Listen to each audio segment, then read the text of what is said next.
The avoidant walks into therapy, reads the books, listens to the podcasts, follows the attachment-focused accounts.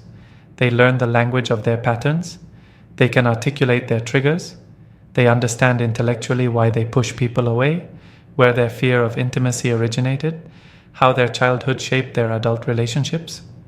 They talk about their avoidant attachment style with a clinical detachment that makes them sound self-aware and evolved. They've done the work, or so they believe. They've healed, they tell themselves. But something strange happens after this supposed healing. They don't become more capable of intimacy. They become more defended. They don't develop greater capacity for vulnerability. They develop more sophisticated ways to justify their emotional unavailability. They don't transform into secure attachment. They transform into avoidance with a vocabulary that makes their dysfunction sound like enlightened boundaries. They become worse, not better, and the tragedy is that neither they nor the people they date realize what's happened until significant damage has been done. The problem begins with what the avoidant mistakes for healing. They approach their attachment wounds the same way they approach everything else, intellectually, from a safe distance, with minimal actual emotional engagement. They learn about attachment theory as if they're studying a subject in school rather than examining their own lived experience. They can explain dismissive avoidant patterns with impressive accuracy while remaining completely disconnected from the feelings beneath those patterns. They've acquired knowledge without transformation, information without integration, awareness without change.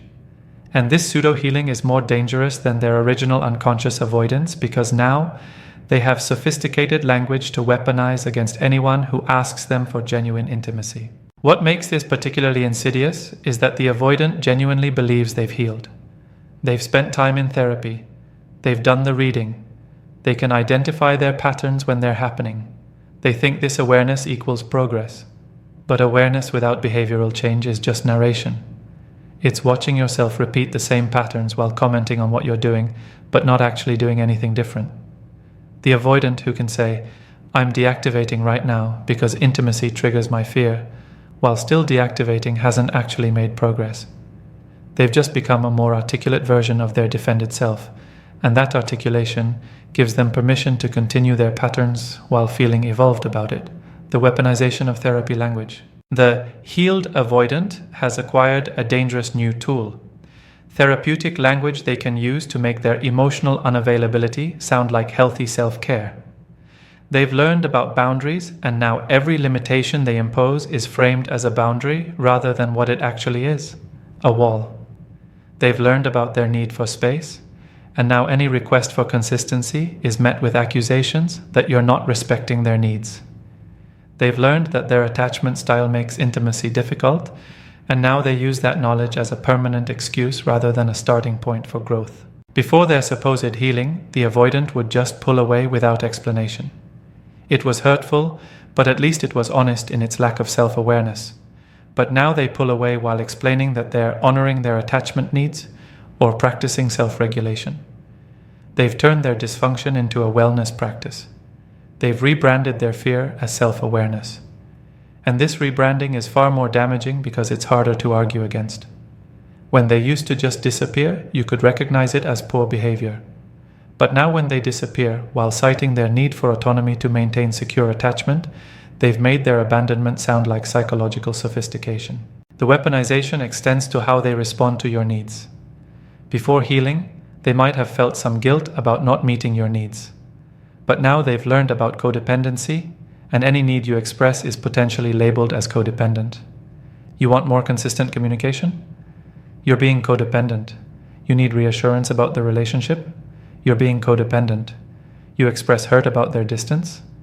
You're being codependent. They've taken a legitimate psychological concept and turned it into a weapon that lets them avoid any responsibility for showing up in the relationship while making you feel like your needs are pathological. The healed avoidant has also learned about secure attachment and will invoke it constantly while demonstrating nothing secure. They'll talk about how secure people can be alone, conveniently ignoring that secure people can also be together without fear. They'll discuss how secure people don't need relationships to be complete, using this to justify never making anyone a priority. They'll reference how secure people have strong boundaries, using this to rationalize walls that keep everyone at permanent distance. They've cherry-picked the aspects of secure attachment that validate their avoidance, while ignoring everything about secure attachment that requires vulnerability, consistency, and emotional availability. The false confidence of intellectual understanding. The avoidant, who has done surface-level healing work, develops a false confidence that makes them more difficult to connect with than before. They think that because they understand their patterns intellectually, they've transcended them. They believe that awareness equals mastery. This confidence makes them less open to feedback, less willing to examine their behavior, less capable of recognizing when they're still operating from fear and defense. They've become experts on their own dysfunction without actually addressing it, and this expertise creates arrogance that shields them from genuine growth. This false confidence manifests in how they enter new relationships. The pre-healing avoidant might have had some humility about their limitations, some acknowledgement that they struggle with intimacy, but the supposedly healed avoidant presents themselves as emotionally evolved. They talk about their attachment style as if having identified it means they've overcome it. They market themselves as self-aware when they're actually just self-absorbed. They confuse their ability to narrate their patterns with actual change, and they present this confusion as enlightenment. The false confidence also makes them more judgmental of others. They've learned attachment theory, and now they're analyzing everyone else's attachment style while remaining blind to their own continued dysfunction. They'll identify anxious behaviors in their partners with clinical precision, while failing to recognize how their own avoidance creates that anxiety. They'll critique others for being emotionally reactive, while priding themselves on their own emotional shutdown, not recognizing that shutdown is also dysregulation, just turned inward rather than outward. They've become attachment police. Everyone else's patterns are problems, while their own patterns are just their authentic needs. The intellectual understanding also gives them a false sense of control. They think that because they can identify when they're deactivating or when intimacy is triggering them, they can manage these responses. But understanding something cognitively is completely different from being able to change it emotionally. The avoidant can say, "I'm deactivating because you're getting too close," and my nervous system interprets closeness as threat, while still being completely controlled by that deactivation. The narration makes them feel in control when they're actually still prisoners of their fear, just prisoners who can describe their cell with impressive vocabulary. The new justifications for old patterns. What's particularly dangerous about the supposedly healed avoidant is that they've acquired new justifications for the same old patterns. And these justifications sound so much more legitimate than their previous ones. Before healing, when they pulled away, they might have said, "I just need some space," or "I'm busy with work." These excuses were transparent and easy to recognize as avoidance. But now they pull away while citing attachment theory, nervous system regulation, the importance of secure autonomy, and suddenly their avoidance sounds like psychology rather than fear. The new justifications center around self-care and healing. The avoidant has learned that healing requires alone time, so now all their withdrawal is framed as necessary healing work. They're not avoiding you, they're processing their emotions. They're not being inconsistent. They're listening to their body's need for space. They're not running from intimacy. They're engaging in self-regulation practices.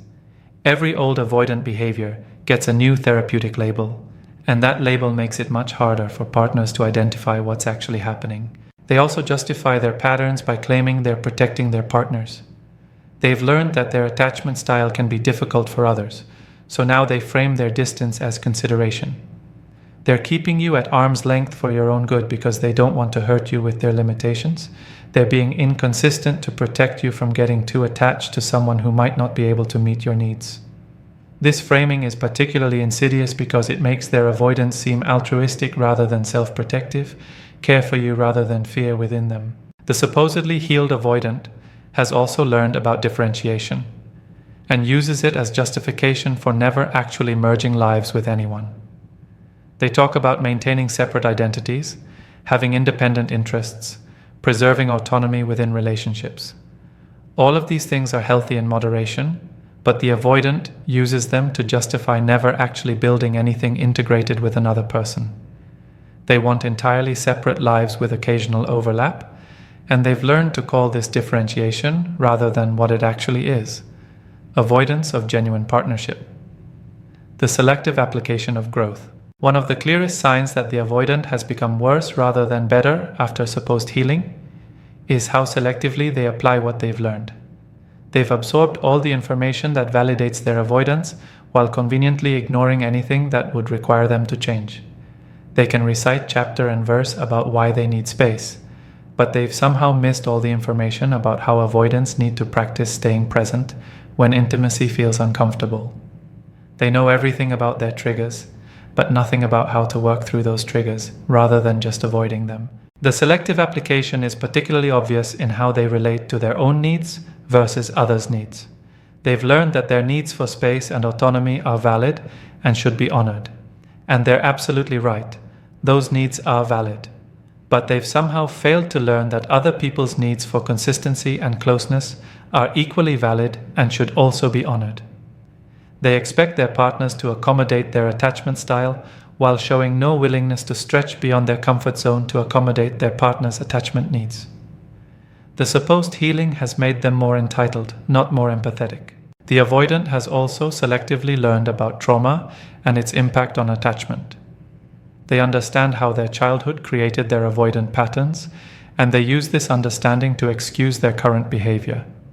Their parents were emotionally unavailable, so now they're emotionally unavailable, and somehow this cause and effect chain means they bear no responsibility for changing.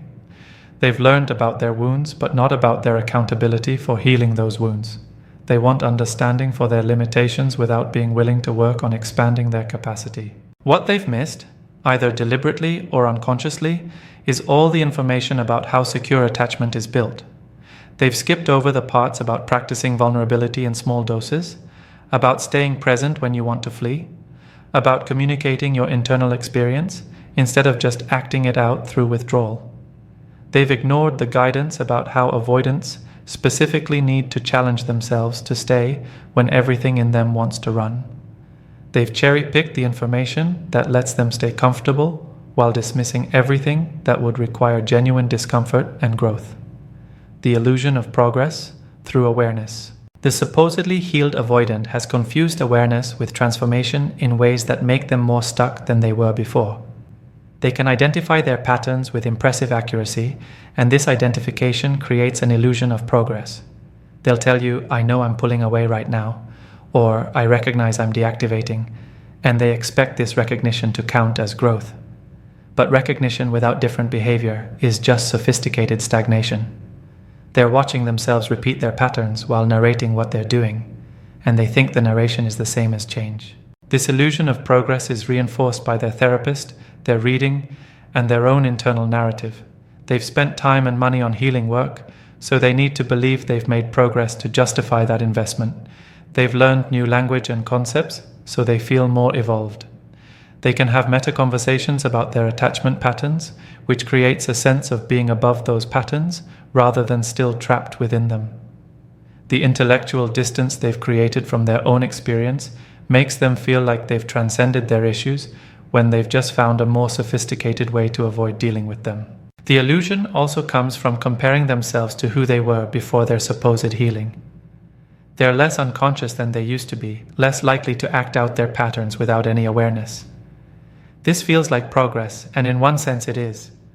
Awareness is better than complete blindness, but awareness without behavioral change is such minimal progress that calling it healing is generous to the point of delusion. They've moved from unconscious avoidance to conscious avoidance, which is barely movement at all. What makes this particularly tragic is that their belief in their own healing prevents them from doing actual healing work. They think they're done. They think they've arrived. They've checked the boxes, went to therapy, read the books, learned the language. They don't realize that real healing is ongoing, that it requires continued practice and growth, that intellectual understanding is just the very beginning of a much longer journey. Their premature declaration of being healed means they stop working right when they should be beginning the actual transformation process. The impact on partners. Partners of supposedly healed avoidants face a unique and particularly painful challenge. They're dealing with someone who appears self-aware, who talks a good game about attachment and relationships, who seems like they understand their patterns and are working on them. This appearance creates hope. Maybe this avoidant is different. Maybe this one has actually done the work. Maybe this one can show up differently because they're so aware of their patterns. But that hope gets systematically destroyed as the partner realizes that the awareness is all surface, that the behavior hasn't changed at all, that in fact it's worse because now the avoidant can gaslight them using therapeutic language. The partner finds themselves in impossible positions. They express a need and get told they're being codependent. They point out hurtful behavior and get lectured about attachment styles. They ask for consistency and get accused of not respecting boundaries. Every legitimate relationship need gets pathologized or dismissed using language the avoidant learned in their supposed healing journey. The partner ends up feeling crazy, questioning their own needs, wondering if they're actually the problem. The supposedly healed avoidant is more damaging because they're more convincing in their deflection. Partners also face the challenge of not being able to argue effectively against therapeutic language. When the avoidant says, "I'm just honoring my attachment needs," how do you counter that? When they claim, "I'm practicing healthy autonomy," how do you point out that what they're actually doing is avoiding intimacy? When they insist, "I need to regulate my nervous system," how do you explain that their regulation looks like abandonment? The therapeutic framing makes it nearly impossible to address the actual behavior without sounding like you're against mental health and healing. The most painful aspect for partners is the realization that they've been sold a false bill of goods. The avoidant presented themselves as self-aware and working on their patterns. The partner entered the relationship believing that this awareness would translate into different outcomes. But the outcomes are the same as they would be with any avoidant, just dressed up in fancier language. The disappointment is profound because it's not just about the relationship failing. It's about the betrayal of discovering that the supposed healing was performance rather than transformation. The defensive superiority complex. The supposedly healed avoidant develops a defensive superiority complex that makes them insufferable and impossible to connect with deeply. They believe they're more enlightened than people who haven't done therapy or read about attachment. They look down on people who express needs directly as less evolved. They pride themselves on their emotional control while viewing emotional expression as lack of regulation. They've taken their intellectual understanding of psychology and turned it into a shield of superiority that protects them from having to actually be vulnerable or wrong about anything. This superiority complex manifests in how they respond to conflict or feedback. Instead of engaging with the content of what their partner is saying, they analyze their partner's attachment style. "You're being anxious right now" becomes a way to dismiss legitimate concerns. "That's your protest behavior" becomes a way to avoid accountability. They've turned attachment theory into a weapon that lets them pathologize their partner's responses while never examining their own. They're always the one who's regulated, boundaried, self-aware, while their partner is always the one who's dysregulated, codependent, unconscious. The superiority also comes through in how they talk about past relationships. Before healing, they might have had some confusion about why their relationships always failed, but now they've figured it out. All their exes were anxiously attached or codependent or emotionally immature. They were just trying to maintain healthy boundaries while being pursued by people who couldn't respect their needs. The supposedly healed avoidant has rewritten their entire relational history to position themselves as the enlightened victim of other people's dysfunction, never acknowledging their own role in relationship failures. This defensive superiority makes them completely closed to growth. You can't teach someone who believes they already know everything. You can't offer feedback to someone who thinks they're more evolved than you. You can't point out blind spots to someone who's convinced they've examined everything. The supposedly healed avoidant is more defended than the unconscious avoidant because they've built fortress of intellectual superiority around their wounds, and that fortress is much harder to penetrate than simple walls of silence or distance. The permanence of pseudo-healing. What makes avoidants who become worse after supposed healing particularly concerning is how permanent their state can become. The unconscious avoidant might eventually hit rock bottom, experience enough pain from their patterns that they become motivated to do real work. But the supposedly healed avoidant has already done what they think is the work. They've been to therapy, they've read the books, they've gained awareness. In their mind, they're done.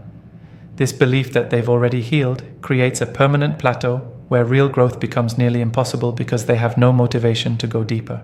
The pseudo-healing also creates a comfortable narrative that lets them avoid the discomfort of genuine transformation. They've found a way to be avoidant while feeling good about it, to maintain their walls while calling them boundaries, to continue their patterns while believing they're being psychologically sophisticated. This comfort is the enemy of growth. Real healing requires sustained discomfort, willingness to stay in difficult feelings, commitment to changing behaviors that feel natural and self-protective. But why would they do that when they've found a way to avoid all that discomfort while still feeling evolved? The supposed healing also inoculates them against future feedback or interventions. When someone points out that they're still avoidant, they can dismiss it by pointing to all the work they've done. When a partner expresses hurt about their behavior, they can explain that they're just honoring their attachment needs, and the partner should educate themselves. When a therapist tries to push them toward deeper work, they can find a new therapist who will validate their current state. They've built an identity around being healed that protects them from having to actually heal. What this creates is an avoidant who is permanently stuck at surface level awareness, unable to progress to genuine transformation. They'll go through relationship after relationship, job after job, friendship after friendship, always convinced that other people are the problem, that they're doing their best, that they're as healed as they can be. They'll never hit the bottom that might motivate real change because they've built a comfortable landing spot at the level of intellectual understanding without emotional integration. And they'll cause tremendous damage along the way, particularly to partners who believed their presentation of self-awareness meant they were capable of something different. The path to actual healing. Real healing for the avoidant looks nothing like what the supposedly healed avoidant has done. Real healing requires moving beyond intellectual understanding into embodied change. It means not just identifying when you're deactivating, but actually staying present when everything in you wants to run. It means not just recognizing your need for space, but also recognizing your partner's needs and finding compromises that honor both. It means not just talking about your attachment wounds, but doing the deep, painful work of actually healing them through corrective emotional experiences. Actual healing involves humility, not superiority. It requires recognizing that awareness is just the first tiny step of a very long journey, not the destination. It demands willingness to hear feedback from partners without immediately dismissing it as their anxious attachment talking.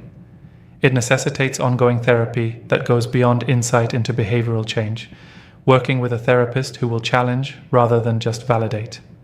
It involves practice, repeated practice, of new behaviors that feel uncomfortable and vulnerable.